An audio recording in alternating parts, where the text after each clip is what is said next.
having that intentional, declarative tone to your voice also gives you more, makes you more credible because it sounds like you believe what you're saying. And if you sound like it, they're more likely to. But if you sound like you're not sure, why should they be?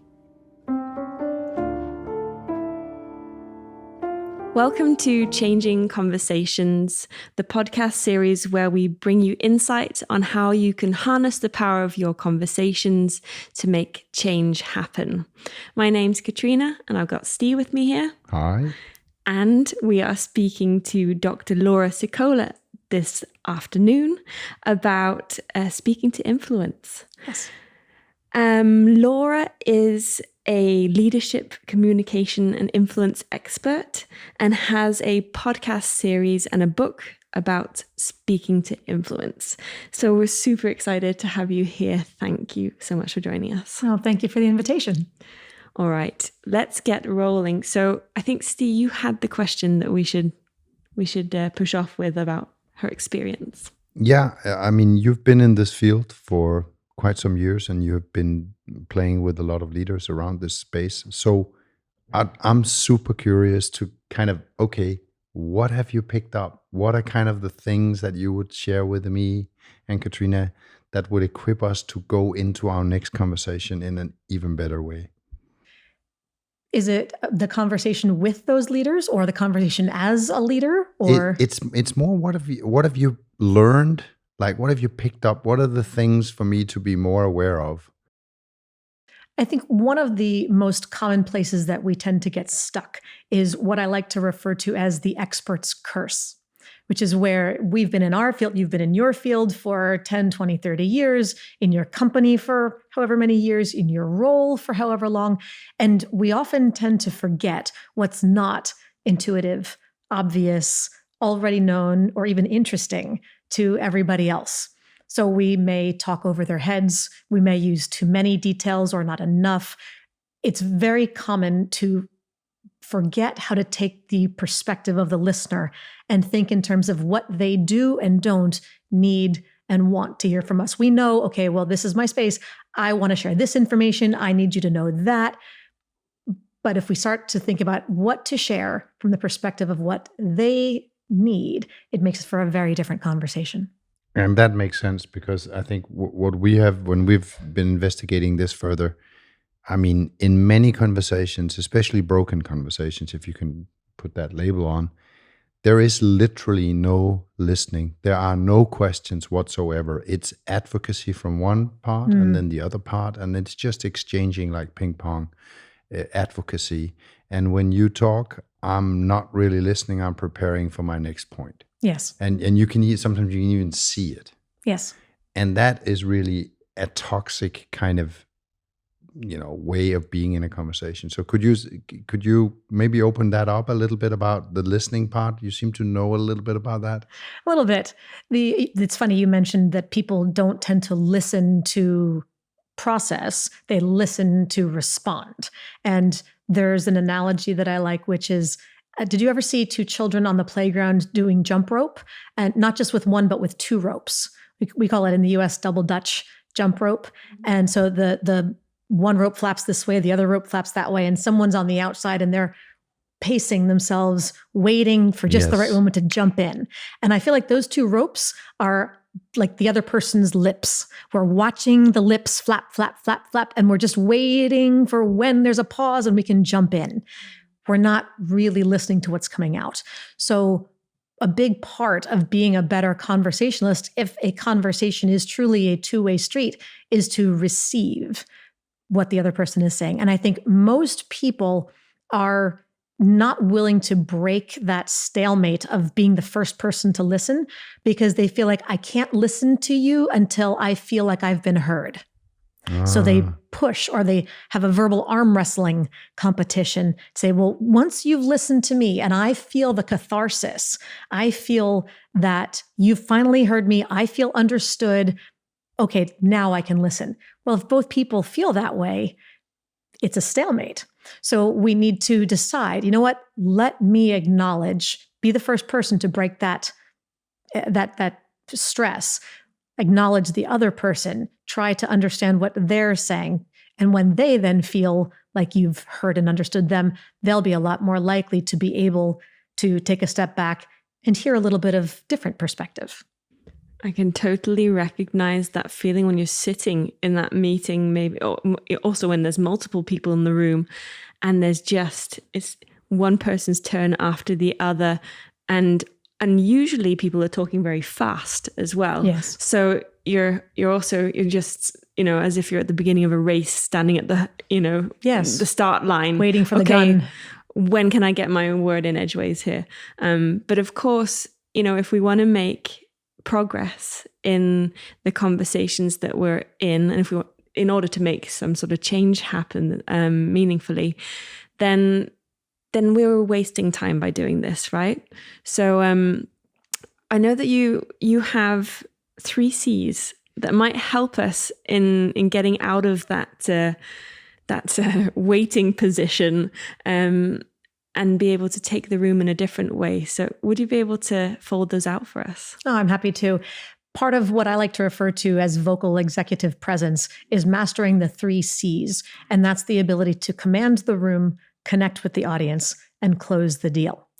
And to be able to command the room is partly having that presence, that authority. It can be in many different flavors. It's not just strong. It can be empathetic, but it should definitely be present, showing that you are physically and mentally present to the person who's there. You're not multitasking, but you're also standing strong in your space or sitting even strong. But having that presence that says, I'm here, I know what I want to share with you, I need you to pay attention to this, without having to demand it, right? There's a difference between having a commanding respect versus demanding respect. If you have to demand it and ask for it and tell people you want it, you'll never get it. But if there's something in your presence that just commands that respect, commands that attention, that's a much better first step.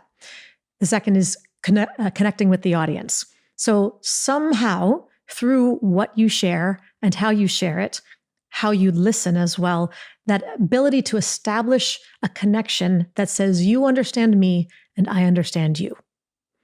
And the rest of the conversation should flow along those lines. And then closing the deal is the 3rd C.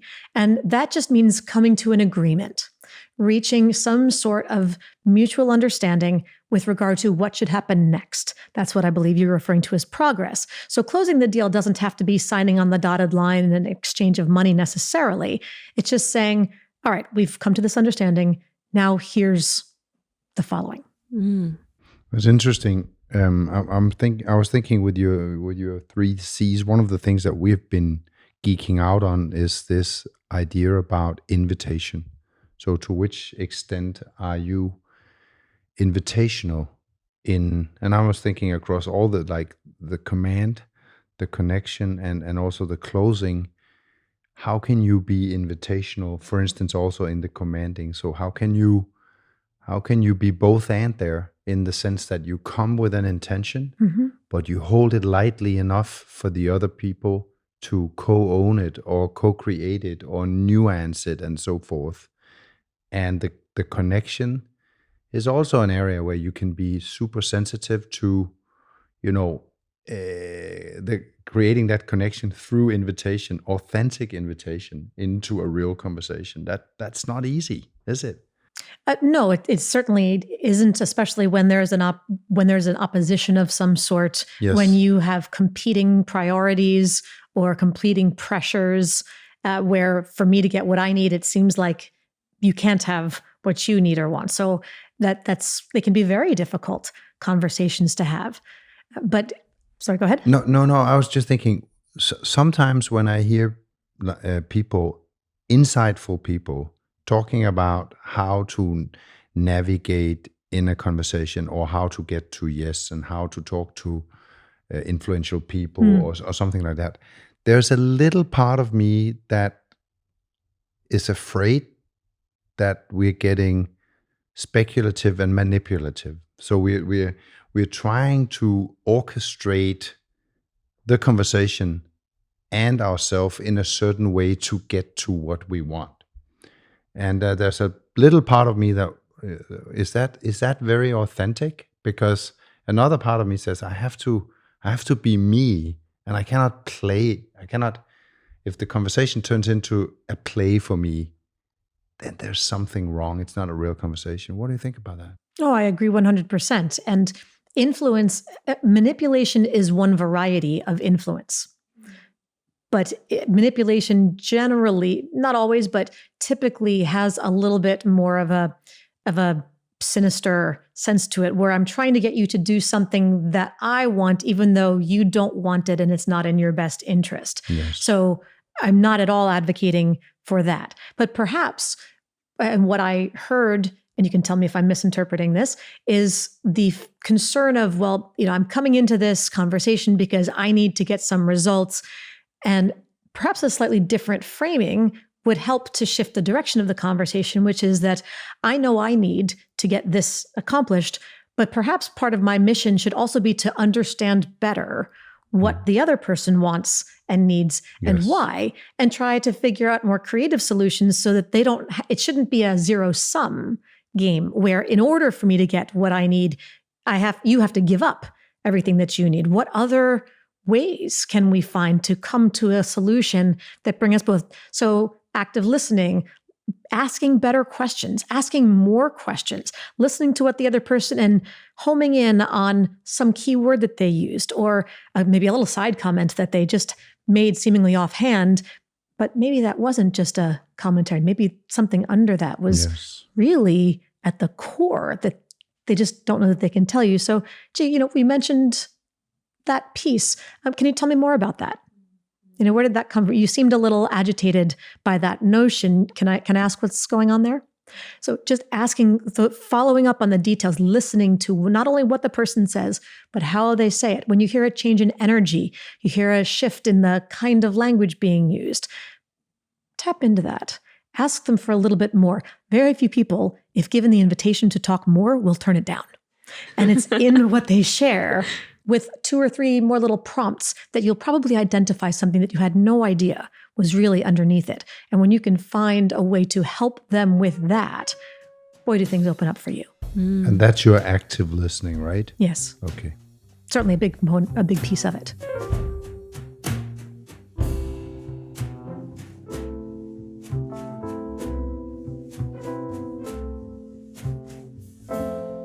So I'm curious, because when you say command, I think it would be interesting to open that up, because maybe in my classic thinking about it, I need to seem stronger in here. So commanding the room might be like taking up more space or using my voice in a strong way.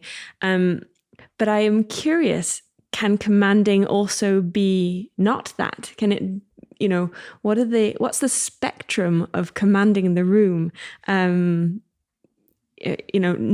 not just the strong version. Correct. No, command doesn't have to be a military kind of strength. If you've ever watched a good interviewer like Oprah Winfrey, are you familiar with Oprah's work? Yes.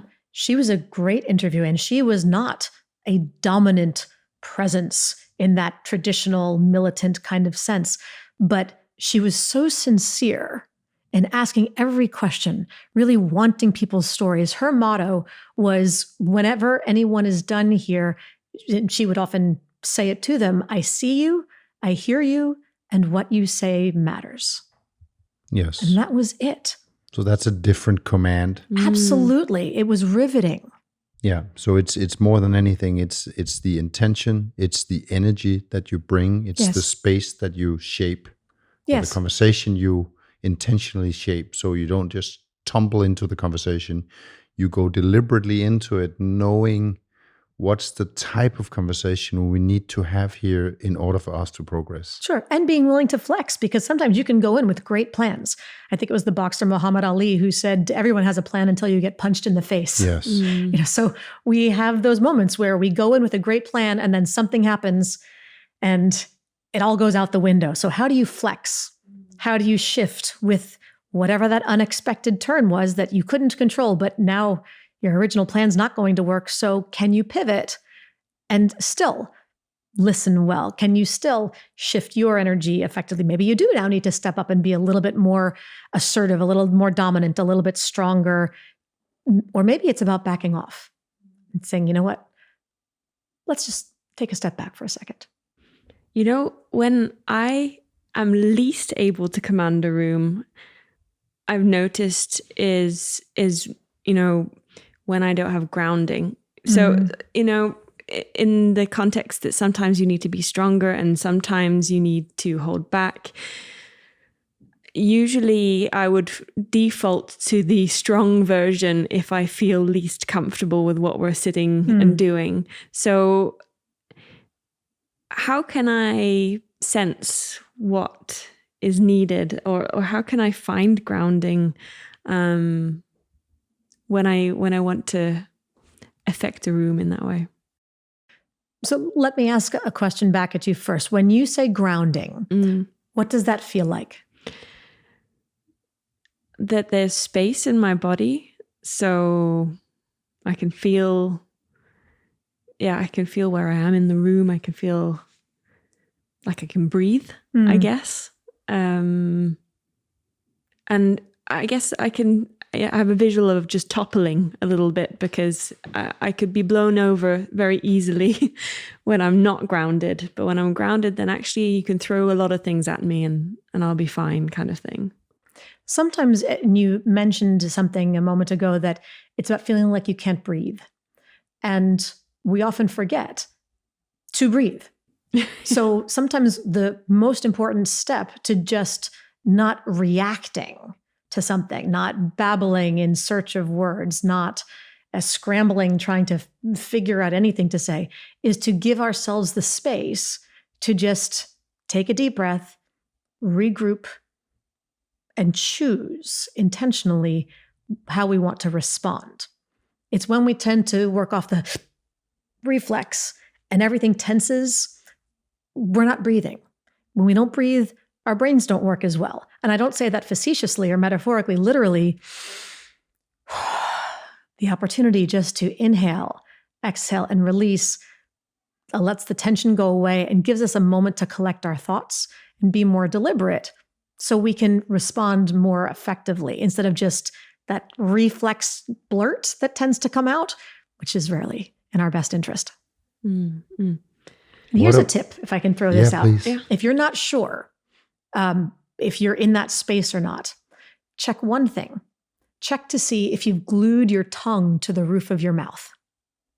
Because when we're tense, especially, we swallow, everything tightens up, and we don't release. And you'll realize that when your tongue is pressed against the roof of your mouth, that everything else is tight. And if you can just get yourself to release the tongue from the roof of your mouth, your jaw will then release, your throat will open, you'll feel your shoulders relax. There'll be this cascading relaxation going down your body, which then allows you to breathe more deeply, more fully. Your brain clears and you're better able to move forward. But check, release the tongue from the roof of your mouth and then move forward. Nice, I just did it. I did it too. I'm so relaxed. I have a question on voice. Yes. And I have a friend who, and we actually had a speaker here, Eli, who he has a very, very profound embodiment of his own voice. So he comes from the gut and his stomach when he speaks, and he always does. And my experience with him is that whatever he says, the world wants to listen. And I've always also noticed that when I speak from up here, like my throat, it doesn't matter whether I have a point. No one wants to listen. Listen to me. Yeah, it's like I totally lose my power and no one wants to listen. Whereas if I say the same thing and I come from here, it doesn't have to be more insightful, but the world will listen. So can you? What is that about? I don't have a language. I don't know the granularity of this field, but I have a sense that you do. So is the question, why does that matter, or is how it does true? it work? Is it like what's the secret? Is this Is this right? Is it a what I'm thing? saying? Is it a thing, or is it something we should master? There's a lot of things in there. Yes. Yeah. The short, Unpack it for me. Okay. The 30-second answer of sorts is a couple of things. Number one, so part of it is cultural, that we tend to associate a deeper voice with strength. Men have deeper voices than women. The more masculine has traditionally been viewed as strong. So a higher kind of squeakier voice is not perceived as something that's very authoritative. It's sweet. It's nice. It may be less intimidating, perhaps. There's a time and a place for it. But for those who are speaking in the upper part of their range, they may not have the gravitas necessary. So, and I'm not saying you should talk down this. We're not down here. We're not trying to fake it. But recognizing things like how to relax your throat and drop the larynx, which is your voice box, and then opening your throat so that you can hear the difference between when I'm talking and I'm tensing my throat a little bit here versus when I'm speaking in a way that allows for the full resonance in all the chambers of the body. It's a fuller, richer kind of sound to it. So part of it is simply learning the mechanics, just like learning to improve your golf swing. A 2 millimeter shift in that grip can make a big difference. What's the 2 millimeters in how you use the voice? But also recognizing things like when we are nervous or anxious or tense about something, and everything tenses like we just demonstrated with the tongue, everything pushes up also. And then you're yelling, maybe you're pushing from here because you're straining. And that, again, takes the fullness out of your voice. Yes. So in learning to drop the voice a bit, it's also going to sound more confident. It'll sound more authoritative. It'll also sound, to your earlier point, calmer. But as a result, that calm is like, I don't need to be strained and stressed. I know what I'm talking about, and you need to listen. So it doesn't have to be the demanding, it's the commanding in a different way. And even being able to own your silence shows people that you meant to do that. You meant to speak or not to speak, and it's all intentional. And that altogether creates a gravitas, creates that intentionality that just makes people trust a little bit more that you are who you say you are and you mean what you say. How do I drop my voice without talking like this? I would say play a little bit, because the higher you go and the lower you go, you can, if you put your fingers on your voice box, you should feel it moving up and moving down. So to kind of figure out what's your norm, and are you pushing? Are you not breathing well from your belly? Are you doing kind of shallow breathing? The more shallowly you're speaking, the higher you're probably pushing your larynx, and the squeakier you're going to make your voice. So doing that relaxation, a little more deep breathing, letting your voice box rest in the sense of let it drop into a more natural position, and speaking from there will allow you to let your instrument play more effectively. Mm-hmm. So I actually just wanted to share one thing on the back of that, because when it comes to dropping your voice or adding more gravitas, one of the things that I was told at one point was that I was saying everything as if it was a question, also my opinion. And I found that really helpful that someone said, do you know that you're doing that? So that actively now, when I want to make a point, I do that, and I drop it at the end of the sentence rather than ask it as a question mark. Yes. So I found that also to be quite helpful. That's referred to as uptalk or upspeak, more technically high-rise terminal, but that's that pattern that a lot of people use where it sounds like they're asking questions because their voice keeps going up at the ends of all their phrases and sentences. And that can undermine your authority, because if it sounds like you're inflecting a little tag question like, okay, right? Then it's like you're not sure and you're seeking my validation over and over and over again. So by finishing a point and letting your voice drop, that's a vocal period, not a comma, meaning I'm going to keep rambling, or a question mark, meaning I'm not sure. Having that intentional declarative tone to your voice also gives you more, makes you more credible, because it sounds like you believe what you're saying. And if you sound like it, they're more likely to. But if you sound like you're not sure, why should they be?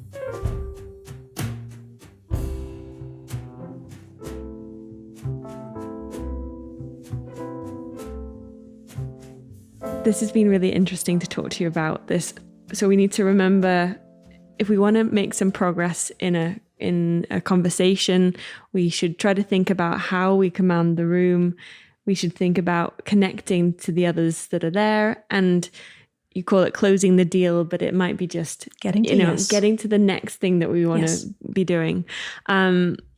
So as we round up our conversation, we always like to end with, what is it that each of us is going to take into the next conversation we go into?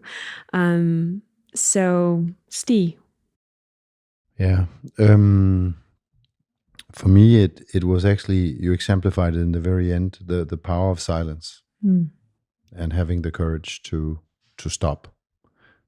It touched me when you did so, and it added profoundness to what you just said. And it was just a very, very physical feeling in me of wanting or leaning forward. So it's something I need to play with and have the courage to play with. Thanks. Thank you. And I will be doing a little scan for when I notice the tongue at the roof of my mouth, because I'm sure that is happening, and use that as a reminder to take a breath and bring it down a level.